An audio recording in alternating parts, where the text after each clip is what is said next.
Welcome back to the Radical Race Series here, Season 2, penultimate round at Imola. Apologies for those technical problems in the last couple of moments. We're hopefully back now with Race 2.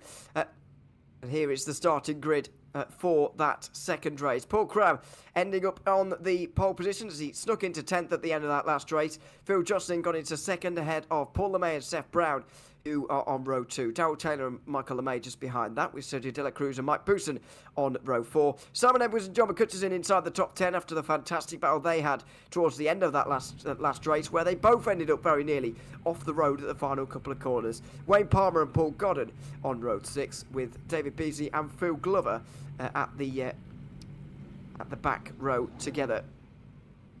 Well, we're hopefully ready and raring to go for race 2. The lights will be coming on now for the 15-lap feature, and we will be getting back underway. Here we go, lights out at Imola, and Crab gets off to a good start. Step Brown goes nowhere, and through the middle, it's Mike Bousson and John McCutcheon, who have both had good starts. In towards turn 1, the top 3 will be single file, but what about behind? McCutcheon making a great start. He's already alongside his teammate Bousson. To the outside of Dylan Cruz, and goes as well in 7th place. It's a great start from those guys. Bousson goes to the inside, and so does McCutcheon. There he goes on De La Cruz round the outside with the second one of Villeneuve. He's already up to 6th place from 10th here in the opening moments of this race. A fantastic start from him. Toza, he gets that move done up into P6. He needs those points over Simon Edwards at the moment. 2 positions ahead of him as De La Cruz in between him. However, De La Cruz is not going to let this one go without a fight. Fights back going into Piratella. Can't do anything, however. McCutcheon has got that move done up ahead of him. Michael LeMay, Darryl Taylor and Phil Jocelyn, who are jostling over those positions. There we go, got that in there. But Taylor in the middle of it all, who gets a good exit. Phil Jocelyn has to defend going into Toza. Good start from all of them. They all get away nicely. This 15-lap race. Paul Cram, though, is going to be very dangerous in this one, I feel, because of finishing it 10th in the first race. Puts him on pole for this one, and he's in a great place to take home the full points. Down the inside goes Paul LeMay. That's McCutcheon goes through, and De La Cruz does as well. Edwards and Bousson all the same. That was a big incident down towards Rivanza, and it was Paul LeMay who was late on the brakes, getting into the back of one of the drivers in front. Everybody goes spinning off, and the main leaders already inside the top 5. Simon Edwards has made this move on Taylor, going down to Zamborero. On the inside, however, leaves him no room. Taylor is forced onto the grass, and that has him now going through the gravel in the background. There is Darryl Taylor. So further drama with Wayne Palmer also having to go off track. LeMay now is on full speed. Can he get past? No, he can't. Wayne Palmer gets his way going again. But some drama there going down into turn 1. That was all caused, I think, at the beginning with Simon Edwards forcing Darryl Taylor off track. I think so. Fortunate for everyone involved there, but everybody's still in the race at the moment, still running at the very least. Paul Goddard just in front of David Beasley, as you can see there, for 9th place. That's a close battle as well. We'll run down towards Aqua Minerale at the moment, but very good start from the likes of John McCutcheon. He's up to 3rd. Edwards is up to 5th. Bouson's up to 6th. Lieutenant De La Cruz is right with them as well in that 4th position.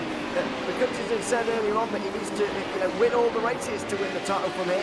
As I said, I disagree with that, but at the moment being ahead of Edwards is not going to hurt him one bit in this championship fight that is now only 6 points between the two. How much more could you ask for, being McCutcheon? So what a British start he's got here at Imola. That has allowed him in with a chance at even better position there. You can see McCutcheon, the only Scottish driver on the grid. Mate, the front, now 1.1 back on Paul Crabb. Paul Crabb, who's won enough championships himself, needs to come back after a, well, I would say a less than ideal race 1. Yeah, only scored 11 points in that first race, and that means that now he's 40 points behind Simon Edwards, needing to gain 22, 23 to be in with a shout of getting involved with the championship again. Boussen's still involved within it just about as well. He's 15 points behind, but needs to be within 18 going into that final race. So does need to finish ahead of Edwards as well, or at least not finish too far behind him. And at the moment he is doing that, and is giving himself quite a lot to do actually at Le Mans next week, which is the finale. We've done away with the traditional finale at the North side for the first time in a while. It will be Le Mans with a race 1 of 4 laps in length and a race 2 of 7 laps. That's going to be a really fantastic show. I feel I've got to say I've really enjoyed racing around Le Mans, and it will be a fantastic place for a finale that is hopefully going to be close and interesting between 2 or more competitors. Far shaping up to be Hutchinson. 2 cars ahead of De La Cruz. De La Cruz in P5. Hutchinson in P3. Darrell Taylor is right behind Seth Brown again. The last race, for the people who didn't remember, it was the opposite way. So it was Seth Brown who's behind Darrell Taylor. This time it's the other way around. We didn't see, because of course the stream cuts off. It was Hutchinson winning ahead of course Simon Edwards. Those two stayed, however, they weren't. Simon Edwards is just overtaking Sergio Martinez de la Cruz. So now it's just a straight fight between Hutchinson and Edwards. However, that gap already up to 1.5 seconds. It is, and De La Cruz is giving was a bit of a hard time as well in towards Valentin Villeneuve. Oh, he's got off though. He's overdone it ever so slightly. Mike Boussen will slip on by as well. And that was one of the easier passes that Boussen will make. It's important though for Edwards to stay with McCutcheon. He has managed to do that, and as things stand he would lose a further 3 points, but he would preserve his championship lead, and there's still a long way to go in this race. Simon Edwards has gained 5 positions. McCutcheon has gained 7, biggest gainer in the field. To the left hand side, the biggest gainers and the biggest losers. Jocelyn is the biggest loser at the moment in the field. He's down to P11 from P2. So a dramatic start for him, not what he wanted. However, still can fight his way back through the field. 5.1 seconds is the gap to basically ahead of him. However, can't see that gap coming down at the moment. Doesn't look like it. There's the movement and shake, as you can see on the left hand side of your screen. 7 gained by McCutcheon, all of them on the first lap, which is somewhat remarkable. Obviously they weren't all overtakes, but he had a thundering start off of the line. Was already up to 6th place and then took another 3. It was that in the kerfuffle that happened down there, involving the likes of LeMay and Palmer and Justin, I think, were all involved in all sorts. Taylor might have been involved as well. But yeah, fantastic start from him. Here is Darrell Taylor, speaking of which, Seth Brown. For that occasion, but this is our closest battle on the circuit for the moment. Taylor's had a look to the inside, or Villeneuve can't make it. Villeneuve is kind of you either go for it or you don't, because if you try and put a half move on into Villeneuve, it usually never really works, because just the braking zone to that corner, the first part you don't even really brake. It's only the second part of Villeneuve that you really brake for. Yeah, it certainly is. Very challenging couple of corners, and that's great. Excuse me. You see a lot of incidents around there from time to time as a result of Valentin Villeneuve. The curves around there especially, which are particularly dangerous. There's Paul Crabb in the first third of this race, just coming towards the end of that now, at the end of lap 5, with LeMay and McCutcheon not far behind. That's Michael LeMay, I believe, up there in 2nd place, I think anyway, up there at the moment, and McCutcheon just in behind. Here's Paul Crabb on board with him at the moment, and leading the field around. This is, of course, where he started on the front, and he is, indeed, leading the field around. But LeMay and McCutcheon both catching him at the moment, just behind this camera, challenging him ever so slightly for this race lead. Turn 1, 2, and 3 of Tamborelli has got into Villeneuve now. Too hard of a break, so they do actually brake there. That's what I was interested in. For this one, if they did break going down into Villeneuve that first part, and they actually do, down to 2nd for Toza. To Piratella we go now. Piratella, you can't really see this right-hander, easy flat, but then all of a sudden Piratella comes up to you really quickly. into the exit. An easy off track you can take there. If you go 4 tyres over that curb, it's an off track, and your lap will be deleted in this race. You will have a certain amount of off tracks into the points that you can get. After that, you will get a drive-through, and that will very much, especially in a race that is 15 laps long, very much hurt your result. LeMay is 1.3 seconds back. He hits the curbs really hard though, going into Variante Alta, something that he didn't really expect. Coming out of Variante Alta, a quick run through to Rivazza, breaking at about 75 meters into the corner. A bit too late though for Paul Crabb. I was going to say 75 is a bit too late downhill. However, keeps it nice and tidy through the second part of Rivazza. That is a lap around this track. McCutcheon, by the way, has gotten through on LeMay, and here comes Edwards. I think there could be even 3 wide over the straight here. LeMay pinned to the outside, and here comes Edwards. What's the inside? McCutcheon can't do anything. He's tried to go through at Rivazza. In the end, it's taken him longer than he expected, and Edwards goes through as a result. Huge moment in this championship now as McCutcheon loses out. That's especially damaging for him. He was in prime position to gain points today, but in the end has lost out as a result of this pass on LeMay taking a bit too long. Now he's got a lot of work to do to try and re-overtake Edwards. Can he do that? The pace between these two, from what we've seen this evening, has been very evenly matched. So it's going to be difficult for McCutcheon to try and make amends on Edwards. However, Edwards looks very quick now. The gap 7.5 tenths. McCutcheon has his work cut out for him here. He really does. And, there's a lot of work to do from here. I don't know about you, but I thought that actually in the first race, Edwards was a little bit quicker and was just a bit stuck behind McCutcheon. I know he had the better straight line speed as well, as he often has to do, but because of those two factors, I think McCutcheon's going to find this very, very difficult to overtake, as he'll have less straight line speed and maybe even less pace over the course of a lap as well. That gap broke from 7.5 tenths to about 8 tenths. Very late on the brakes, so for McCutcheon, that is going to gain in time on entry. But that's going to lose him double as much on the exit. You see the gap up to almost a second. Just within that slipstream, coming onto the start-finish stretch. And he will just about be gaining some time on Edwards. A purple lap time there, even with the overtakes today. 136.536. Not quite where we were in race number 1, but still, you have to say though, Ewan, very, very quick. Still got quite a lot of fuel on board actually, and that affects these light cars particularly more. Paul Crabb now really being caught, 8 tenths of a second to Simon Edwards, who's really closing in now. Maybe that's the one saving grace for John McCutcheon. If the 5-time champion gets stuck behind Paul Crabb, then maybe he'll be able to catch up in that sense. But at the moment, I can't see how he's going to manage that. Dips just below a second, the gap between 1 and 2 for the first time. Edwards is on a charge here. Paul Crabb, he's been quick, but I don't think he's been Simon Edwards and John McCutcheon quick.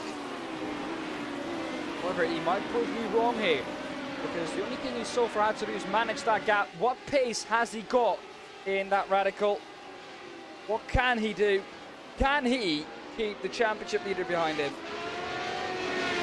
It's going to be a tall order, and he has to do that at least for Crabb to be involved in the championship from here.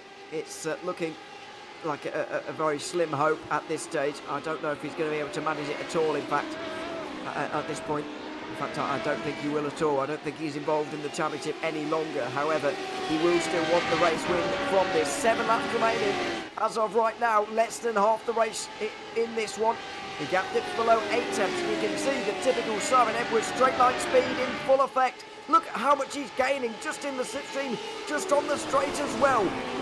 The gap closes by about half a second just through there. He's now all over the back of Paul Crabb. Gap is half a second. Go on board with Simon Edwards. You can see this is the gap into Villeneuve. From the exit, he's going to lose a bit into Tosa now.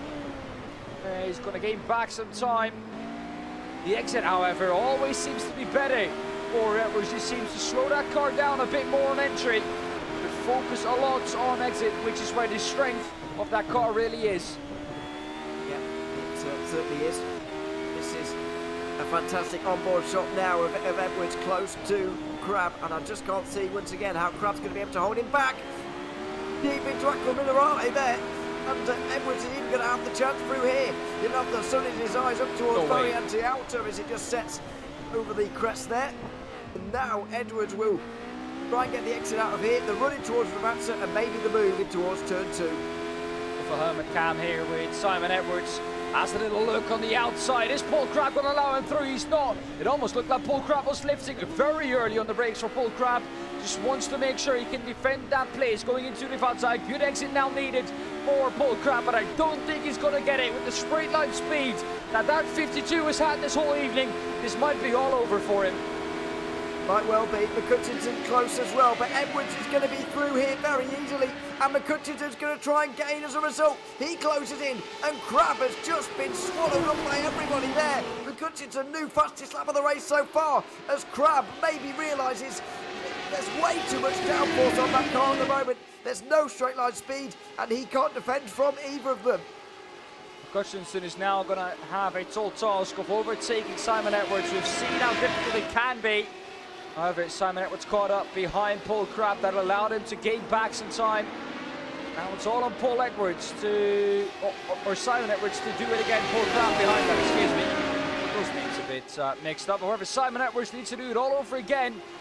This might be the showing of a true champion in the making, of course, for this season.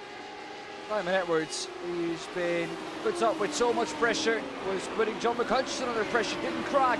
Neither is Simon Edwards so far, but the pressure he's been dealing with so far this race is immense. It really is, and he's soaked it all up so far. Just about to complete 2/3 distance in this race at Imola here this evening. The Radical Race Series, the penultimate round, setting ourselves up for our Le Mans finale in 1 week's time. And towards Ravanza again, and it's still Edwards with about half a second. Now we'll get a good view as to how McCutcheon can maybe close this gap. Crab's really close behind. As they went onto the straight, it closes below 4 tenths, but he's going to be nowhere near. I think he's going to gain about 2 tenths of a second in terms of straight line speed here, and McCutcheon in the slipstream. So by that theory, he needs to be quite a lot closer coming out of Ravanza to try and make a move. Albert De La Cruz is also all over the back of Mike Buisson. The other driver for Team Redline. One of the drivers out in P2, one of the other drivers struggling down in P5. De La Cruz is a little look to the inside of Villeneuve, can't make it. However, ahead of that is Paul LeMay for the Two Brothers Racing team. The other of the two LeMays, Michael LeMay, down in P11, 5 positions lost on where he started. That's not a bad. He's lost 10 now over the course of this race. Both John McCutcheon and Simon Edwards are up 8. Both of those two doing well, as of course they made their way through relatively quickly. However, I think at any other track it could have been done already by about lap 6. I do apologise, by the way. I think I got the two LeMays mixed up earlier on when I was talking about them. Easy to do, though. It is. Not there, to be fair. It's not their fault either. But anyway. It's dealt with now for these two leaders, and Edwards begins to stretch out this margin again. This, by the way, this battle is the difference between Edwards going into the day with a 1-point championship lead or an 11-point championship lead. It really is important. Massive for Edwards. Also for McCutcheon, because if he can close that gap down to 1 point, he leaves everything open for that race. Hutchinson is 6 tenths back. Palmer is about 3 tenths back. It's the better exit out of Variante Alta. Now going into Rivanza. Has the inside for Rivanza, the outside for the entry to it. He's going to leave that, and I don't think he was quite comfortable going through there side by side. Herbert Taylor is also in the back of Seth Brown. Well, like we said, now the roles are reversed. You can hardly blame someone for not being comfortable going side by side towards Ravanza, by the way. It's not so common that it works out very well, as we saw with Edwards and McCutcheon last race, for example, where they went side by side in towards those final couple of corners. Edwards gave it everything. He went off into the gravel. McCutcheon McCutcheon did as well. He went for a spin at the penultimate corner, or a half spin I should say, at the penultimate corner. He trickled out of the final corner first and still managed to take the win. But it was a fantastic battle towards the end, I've got to say. And shame we couldn't bring it to you, but it kind of says it all about this championship, really. It's now a two-horse race. Even the likes of Bousson and Crab are no longer really involved. It's McCutcheon and Edwards all over again. And the battles they've been having so far have been fantastic. Palmer once again on the back of Jocelyn, however, at the front is John McCutcheon, who's been closing this gap down, has been staying with Simon Edwards at least. Now you can see the difference in straight line speed, 5.3 it was at the beginning. This would be easily enough for Edwards to close up to about 2.5 tenths. McCutcheon is going to stay at about 4.5 tenths. It's only going to get a tenth on that straight. Edwards, the king of zero wing, that actually rhymes, has to put that on his rear wing. He has it on there, Simon Edwards, but we told him, I think, last week to put it on there, because if you go and have a look at John McCutcheon, you look to the back of that rear wing, there's nothing on there. No sponsor at the front, no sponsor at the back, so the king of zero wing would quite well fit there, because for the people who don't know, usually Simon Edwards just goes through every track with zero wing. Unfortunately, he'll be joined by everyone else next week, but even at this circuit, he does deal with his lack of wing very well. And it's a good idea, really, because if you can cope with it, it does make you very difficult to pass, and it means that you can pass other cars quite easily. And so when you're starting down towards the back of race 2, as Edwards often finds himself, he doesn't have that much problem making his way through the field, because you've got good straight line speed, and you get a lot more overtaking opportunities if that is your strength, which it is and has been for Simon Edwards for quite some time. Crunching points of this race, like Simon Edwards is able to extend that lead slowly but surely. Behind that, Seth Brown still, or has now been paused by Darrell Taylor. Rolls are how they were in race number 1 again, however, very close to the back of number 222. Seth Brown is leaving it all on the table here in the fight with Taylor. Ahead of that, we have Bousson, Martinez de la Cruz, and Paul May fighting over 4th place. All in all, I would say this track hasn't disappointed at all. No, it's been fantastic so far. Looks like we're going to have 2 races for the win right towards the very final lap, and we've got battles going on up and down the field even now. Mike Bousson has slipped to 6th place at the moment, and as of right now, he is falling out of championship contention. Somehow, he needs to find himself ahead of Simon Edwards, but that doesn't seem likely at this stage. He's behind De La Cruz, even needs 2 positions, 3 positions in front of him aren't going to be enough to keep him involved in the championship fight. He might as well try at least, though, to hold on from Paul Crabb, who's at the moment 25 points behind him in the championship. Those 2 will fight it out for 3rd. Here's Seth Brown, though, to the inside of Tozer. Very nearly got the position on Darrell Taylor, who will now go wide. Brown, though, doesn't have the exit to go through. Brown just went for half of a move there, and Taylor didn't want to give him room for that move, but eventually had to give him that room. There would have been contact, so Taylor avoiding a crash there, I think. However, Brown went for it, and as we so often see on these last laps, it can get very aggressive, very desperate. Seth Brown, however, doesn't need to be desperate here. He has the inside of Variante Alta. A bit of contact on the entry. The both drivers make it through cleanly. Seth Brown is through 7th. Nice pass from Seth Brown. 7th place for him. Here's the leaders. Edwards and McCutcheon, 1 and 2. They've got quite some distance between them. LeMay and Cruz certainly haven't. Here comes De La Cruz on the back of Paul LeMay in towards Tamburello. Won't be able to do it there. It might well all be settled at Ravanza actually between these guys, or maybe even Villeneuve, because De La Cruz has stood Tamburello with a much better line than LeMay did. Bousson will gain as well. These 3 are surely going to fight it out on the last lap. For sure, LeMay is at the forefront of it. The cork of the bottle at the moment for these 2. And that is good for LeMay. De La Cruz needs to try and fend off Bousson. However, at the front of the field, I don't think McCutcheon, let's be honest, Ewan, is going to get anywhere near Edwards anymore. However, if Edwards makes a mistake, there to pick up the pieces. He absolutely is, but those mistakes are so rare to come by. Got a little bit wide through Acqua Minerale there, he might well have done. The gap's still over half a second, but Hutchinson needs to be a lot closer to give him any grief in towards the final corner. It will go down to the final round between these two then, but at the moment, Hutchinson does need a bit more to stay involved in this championship fight and to realistically have a shot at winning his second title. In towards Ravazza they'll both go, and Simon Edwards judges the braking zone perfectly for the 15th time in this race. Out of the final corner he comes, and Simon Edwards is going to take victory here at Imola and extend his championship margin over John McHutchinson to 11 points on the day. He will take the race win here in race 2. McHutchinson second. Who's going to finish third? It should be Paul Crabb. It will, ahead of LeMay, De La Cruz and Bousson to the line. Those guys fighting very closely indeed. Fight is not done though. Taylor on the back of Brown. However, I don't think Taylor's going to be able to catch up to the line.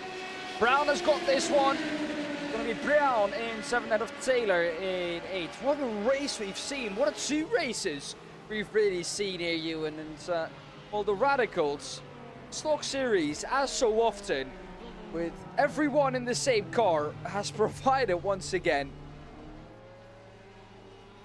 Really has. What do you think about the championship finale now? 11 points between John McHutchinson and Simon Edwards. As of right now, even 2 wins for McHutchinson might not be enough. Edwards surely is the favourite to go and take a 6th title. Yeah, for sure. And I definitely see him doing well in that last race. However, McHutchinson not out with a shot. However, he has just made it more difficult for himself. But he wins in race 1. He leaves all options open for race number 2 next week. He's certainly going to give himself a chance if he manages that, but it'll be a mountain to climb for him here in this one. He'll be frustrated with this last race because he will maybe feel as if he could have won it. That 3-wide moment with himself, Crabb, and his rival in the end was the deciding moment, the dramatic moment that may well have put one hand on the trophy for this man, Simon Edwards, on his way to a possible 6th title. And it would have been 6 consecutive if Luke Maxwell hadn't have interrupted a couple of seasons ago. I think it's nearly a year ago now since that happened, but what a fantastic race we have seen. Simon Edwards, the race winner at the end of it, ahead of John McHutchinson. Paul Crabb just about fended off Paul LeMay, Sergio De La Cruz and Mike Bousson for 3rd place. Seth Brown fended off Darrell Taylor for 7th. David Beasley and Michael LeMay joined them inside the top 10. Paul Godden was in 11th, then of Phil Justin, then Wayne Palmer and Phil Glover, rounding out your drivers, with everybody finishing on the lead lap. Let's go up the podium in ascending order then in our interviews this evening, starting with Paul Crabb, who joins us now. Paul, welcome to the booth. 3rd place for you here in this second race, 10th in race 1 as well. Just tell us your thoughts on the evening as a whole. Oh, it was a bit of a shit show for me, really. I couldn't get it together here at all. I didn't practice enough, and I screwed up the first heat.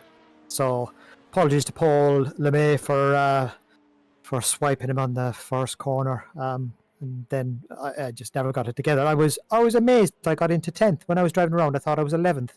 Someone must have had something happen crossing the line or something, because I ended up 10th, so I got P1. Yeah, we wondered that. Well, I didn't quite see what happened either. Somebody must have had a penalty, I guess, or something. I don't know quite what went on there. Unfortunately, that does mean you're out of championship contention now, which you won't be surprised to learn. I don't think. But you do still have a possibility of catching Mike Bousson for 3rd, which I guess is a thing. Are we going to be seeing you next week? And what frame of mind are you going into that final race with now? Oh, I shall be trying my hardest. I like Le Mans, but it's a bit of a draft fest around there, but it should be good fun. I'm looking forward to it. So if I can overtake Mike, all well and good. If not, then c'est la vie. Well, there we are. So, Paul, thanks very much for joining us here in the booth this evening, and commiserations, I guess, on today's race. Not too bad. I've had a good season, so not too bad. Yeah. You certainly haven't had a bad season at all. Paul, thanks very much for joining us. We'll see you next week. Cheers, guys. Thanks very much. Paul Crabb there, 3rd place in race 2, 10th place in race 1. It was a 2nd and a 1st for John McHutchinson, who joins us now as well. John, 2nd place in race 2, but victory in race 1. How do you assess the evening overall? Is it a good one for you or an indifferent one? Not sure, to be honest. I don't know how it affects in the championship. I think it'll be just the same as it was. I think it's at 5 points between each position, first and second. I'm not sure.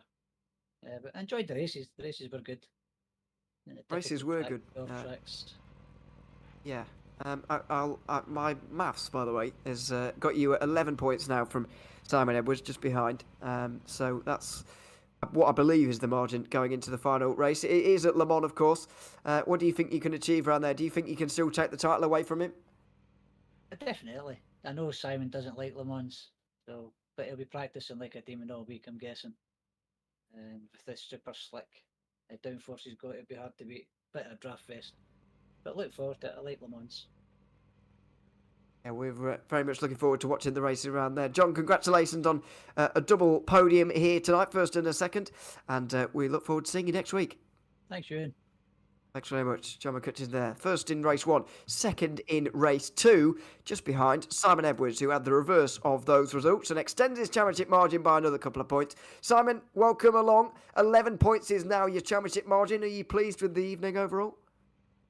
I was. I had a feeling I was going to be down a few more points there, but Paul May, I'll buy him a pint.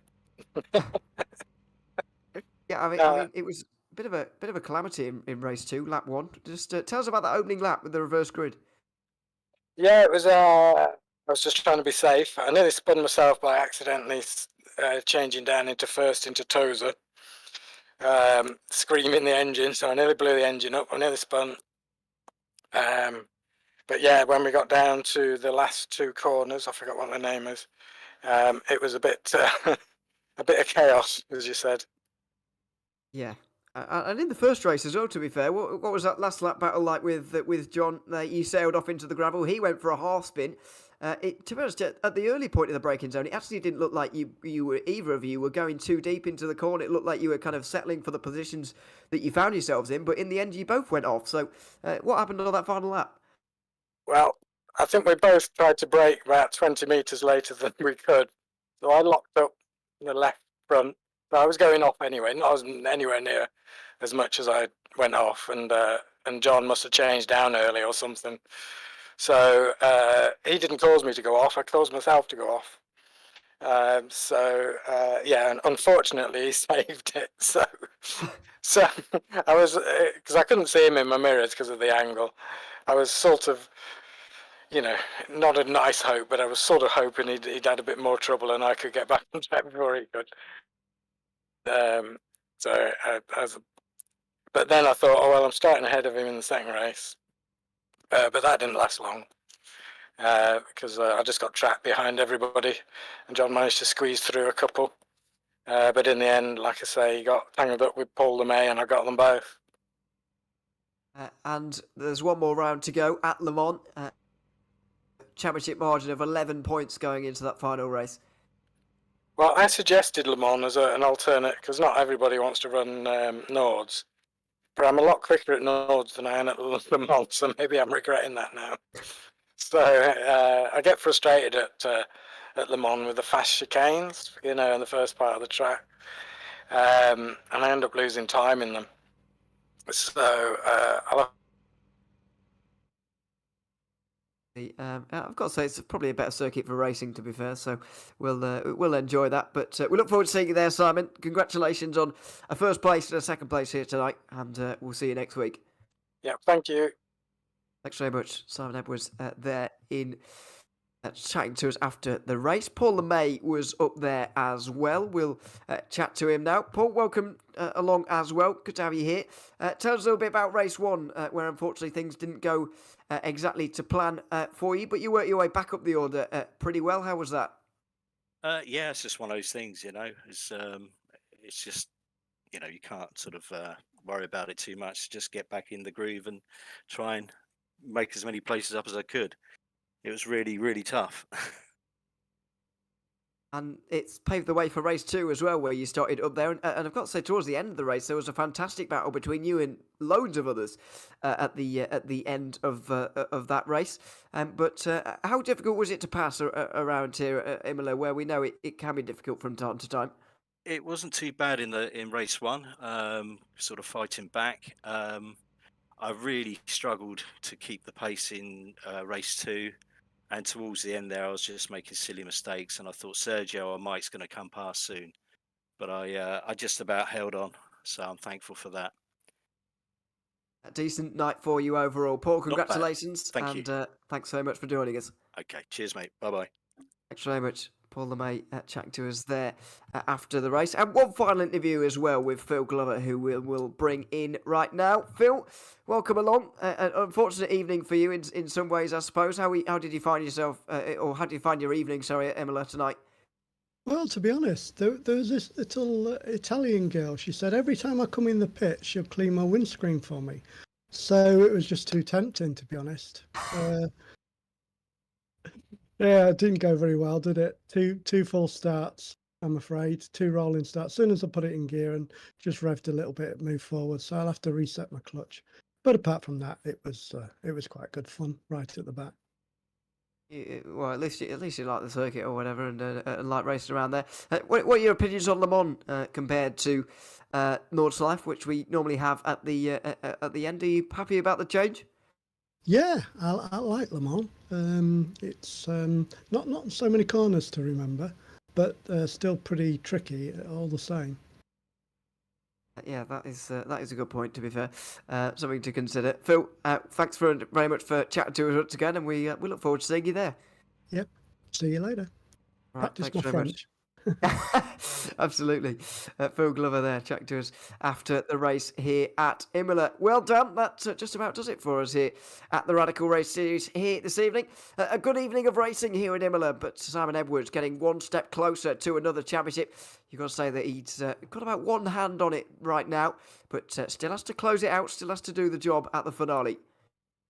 Say, with the way that I kind of got the vibe from Simon, he's got a finger on that trophy at the moment. Isn't happy at Le Mans, and I could see Paul Crab finishing ahead of him in the second race. And if McCutcheon wins that first race, then he does need to finish second behind McCutcheon if McCutcheon wins that second race too. So if McCutcheon has a perfect evening, has the double, then Simon Edwards very much needs to watch out because, McCutcheon is right there.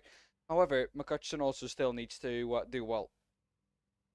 He absolutely does. We're very much looking forward to that final race. I very much hope that you'll join us here on the JPB YouTube channel. Make sure you stick around for all the other racing that's going on here tonight. I will be signing off. I've been Ewan O'Leary alongside Dan Paples here this evening for the Radical Race Series. And until we see you in 1 week's time for that finale at Le Mans, it's goodbye for now.